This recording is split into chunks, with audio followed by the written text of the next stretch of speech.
Bien, amigos, ha surgido la primera desavenencia dentro del PRM, que acaba de ganar las elecciones y que va a asumir el gobierno dentro de 2 semanas. Y ese desentendimiento tiene que ver con la participación de ese partido en un organismo internacional latinoamericano, que es el Foro de Sao Paulo, formado por gobiernos y organizaciones de izquierda. En ese movimiento están los gobiernos de Cuba, de Venezuela, de Nicaragua, en fin. Pero hay también organizaciones como el Ejército de Liberación Nacional y otros grupos que sostienen la lucha armada todavía en la actualidad. Entonces, la pertenencia del PRM a esa organización es vieja, es posiblemente una herencia del PRD también. Y el reputado médico, el doctor Félix Iglesias, es en el PRM encargado de Relaciones Internacionales, envió una carta por el 30º aniversario del Foro de Sao Paulo, envió una carta de felicitación. No sabemos cuál es el contenido de la carta porque eso no se ha dicho, pero el presidente del PRM, José Ignacio Paliza, le dio una reprimenda pública. Ahí está la carta que le envía al doctor Jesús Félix Iglesias, quien es el secretario de Asuntos Internacionales del PRM. Entonces dice que envió un mensaje con conceptos que no coinciden o no están en armonía con el programa de política exterior para el gobierno del cambio, dice él. Y entonces le solicita que cuente con autorización previa y que consulte con el partido antes de emitir declaraciones. En una parte de la carta habla de prudencia, ¿no? De prudencia. ¿A qué se refiere? A que el nuevo gobierno tiene que manejar una política internacional que, si bien no tiene por qué romper con gobiernos como por ejemplo el de Cuba, tampoco puede estar enfrentándose con el gobierno de los Estados Unidos. Este país está ahora en una situación, sobre todo económica, terrible, entre otras cosas, fundamentalmente por la pandemia, pero también por la corrupción, la depredación del erario, la impunidad, y no va a ser fácil para el próximo gobierno manejar esto. No puede estarse buscando líos, encontronazos. Entonces, ¿cuál es la actitud correcta? Bueno, la que ha mostrado hasta ahora, que ha recibido al embajador de China y ha dicho vamos a seguir cooperando, pero le dice a Estados Unidos que vamos a seguir cooperando. Eso es lo que tiene que hacer. Además, todo país tiene derecho a tener relaciones con los países que considere. Debería tenerlo con todos los países, realmente, con todos los países. Pero nadie puede echarnos en cara, y el encontronazo que tuvo el gobierno actual al causar la inconformidad de Washington por haber establecido relaciones con China, es algo para lo cual Estados Unidos no tiene ninguna calidad, ni siquiera moral, porque Estados Unidos tiene relaciones con China desde hace 40 años. Y la rompió con Taiwán, porque China exige eso, la política de una sola China. De manera que si ellos se acogieron a eso hace 40 años, mal pueden presionarnos a nosotros como sucedió por haber hecho lo que ellos hicieron hace 4 décadas. Pero fuera de eso, realmente lo que le conviene a un país como este es tener buenas relaciones con todo el mundo. Así que en ese marco es que debe entenderse este desacuerdo. Y naturalmente en un partido político, un departamento, digamos como el de las relaciones internacionales que encabeza el doctor Félix Iglesias, realmente tiene que acogerse a la política general del partido, porque no pueden ser islas donde cada uno decida decir una cosa o apoyar una cosa y no, todo eso tiene que ser parte de una política. En eso tiene razón el presidente del partido, Paliza, pero el hecho de que lo haya hecho público indica que han considerado que puede provocar problemas al nuevo gobierno esa declaración. De eso se trata. Amelia. Sí, vamos a ver finalmente en qué termina esta situación. La carta fue publicada también oficialmente por el próximo ministro de Relaciones Exteriores, Roberto Álvarez. Esto provocó una reacción de Félix Iglesias, quien decía que le extrañaba que una comunicación que había sido interna fuera publicada por el futuro ministro de Relaciones Exteriores. Vamos a ver qué ocurre, pero evidentemente el tono de la carta enviada por Félix Iglesias provocó algún tipo de irritación o generaría algún tipo de inconveniente para la política exterior que se pretende implementar a partir del 16 de agosto. Ojalá y podamos tener acceso a esa comunicación. Y mientras tanto, hay que decir que el presidente Danilo Medina, que continúa siendo presidente hasta el 16 de agosto, continúa tomando decisiones. Durante las últimas semanas lo hemos visto muy activo, inaugurando una serie de obras que tenía pendientes. Algunas de ellas incluso se van a quedar, algunas obras se van a quedar sin inaugurar porque la pandemia retrasó la conclusión de varias obras consideradas como prioritarias por esta administración. Ayer estuvo visitando un proyecto de reforestación que inició en el año 2016, si mal no recuerdo, en la zona de Elías Piña, y ahí conversaba con los cafetaleros. En medio de este proceso de inauguraciones entendemos que estará dentro de poco la Plaza de la Cultura, donde se han reformado algunos de los museos más importantes del país y que estaban en un total abandono. Hemos visto cómo se ha estado trabajando desde que comenzaron a permitirse las salidas de trabajadores. Hemos visto cómo se ha ido avanzando esa obra y entendemos que es muy probable que el presidente Danilo Medina inaugure, aunque sea la fachada del Museo del Hombre y del Museo de Historia Natural y toda el área que se ha reformado en los alrededores del Museo de Arte Moderno.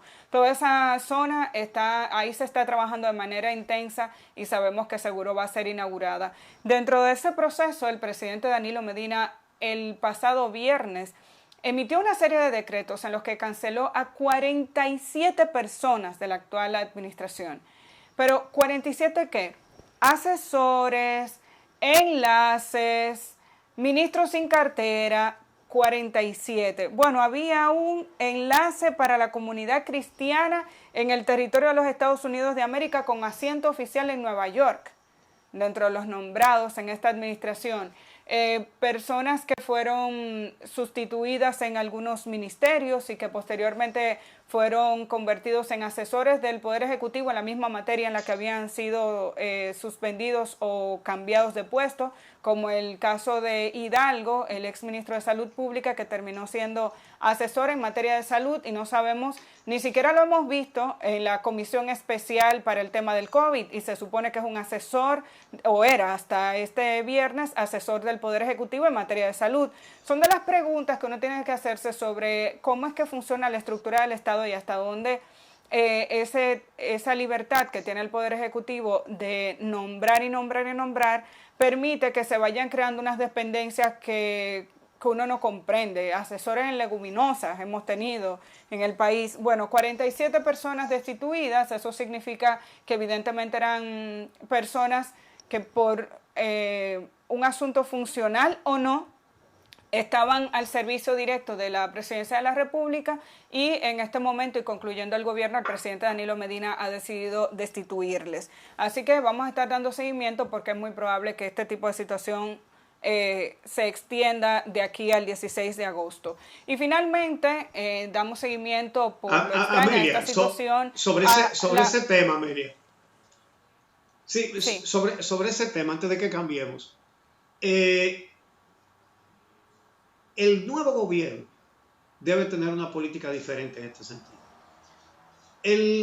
Toda esa gente, asesores, son botellas, cobrando un dineral, porque aquí se ha relajado el término asesor. Un asesor es útil si estudia determinados problemas puntuales, los analiza, los investiga, escribe un informe que pueda ser incluso un libro, y entonces por ese trabajo se le paga. Pero aquí, señores, el presidente Medina tiene, no sé si a esa la quitó, una asesora en materia de acordeón, la querida por todos nosotros, Fefita la Grande, asesora en materia de merengue típico del Poder Ejecutivo. Es decir, es una cosa demencial completamente. Teníamos un chef que era asesor en materia alimentaria. Aquí tenemos asesores en leguminosas, pero no hay un Ministerio de Agricultura, por Dios. Es un asesor en frijoles. Entonces, el nuevo gobierno no debe repetir ese modelo. Eso se tiene que acabar también. Era lo que quería decir sobre eso. Tú ibas a continuar con otro tema. Sí. En ese mismo orden, Uchi, por ejemplo, un asesor puede ser el doctor Amado Alejandro Báez, es un asesor en este momento, exacto, en medio de una emergencia, exacto, es una persona, y en este caso lo está haciendo de manera honorífica, pero bien pudiera ser un trabajo pagado, una persona especialista en un área que incluso se contrata para un trabajo específico. No hace falta ver un documento, el doctor está involucrado en ese trabajo de manera permanente con los funcionarios públicos que trabajan en materia de salud y con el Servicio Nacional de Salud, y usted lo ve involucrado con el equipo de emergencia. Entonces es un especialista que se trajo para eso. El doctor Hidalgo, hasta este viernes, asesor en materia de salud, no lo hemos visto en ninguna reunión. No lo hemos visto en una. ¿Cómo es posible? Y estuvo cobrando hasta el pasado viernes como asesor en materia de salud. Entonces, es un ejemplo que creo que podemos identificar de manera rápida y que nos hace preguntarnos por qué se permite este tipo de nombramientos.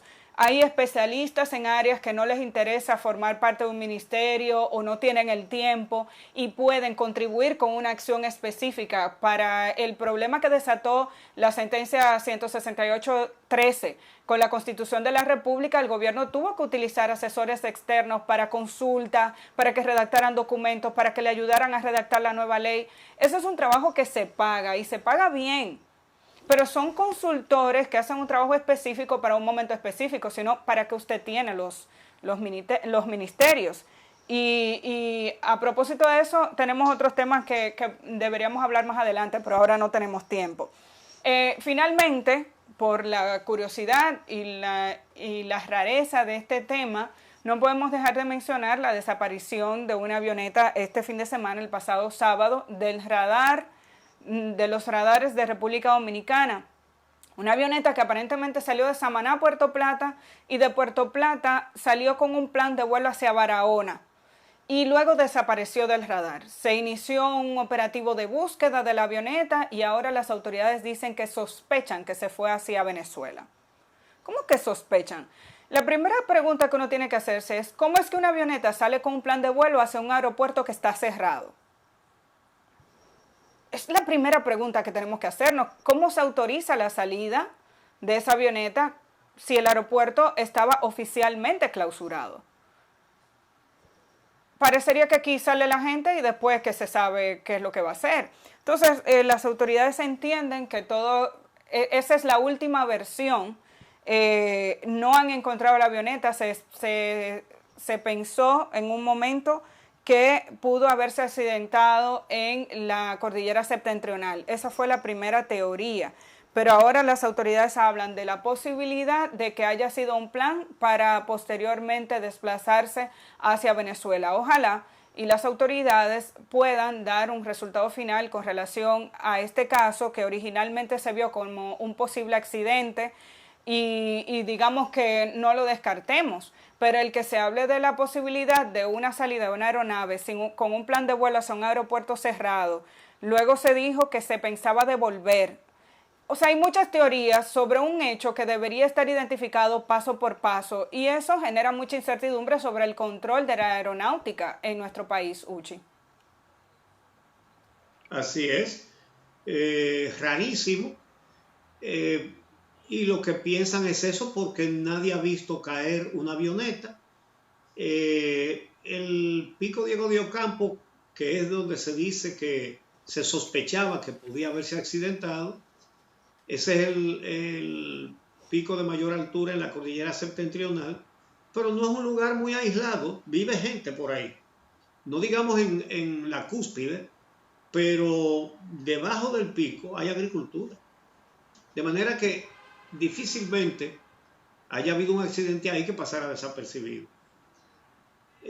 Ya veremos, pero la verdad es que otro fallo es que no se ha dicho si él iba solo o iba con más acompañantes, pero si una avioneta despega de un aeropuerto de la República Dominicana, tiene que haber una lista de pasajeros. Tiene que saberse quién va ahí.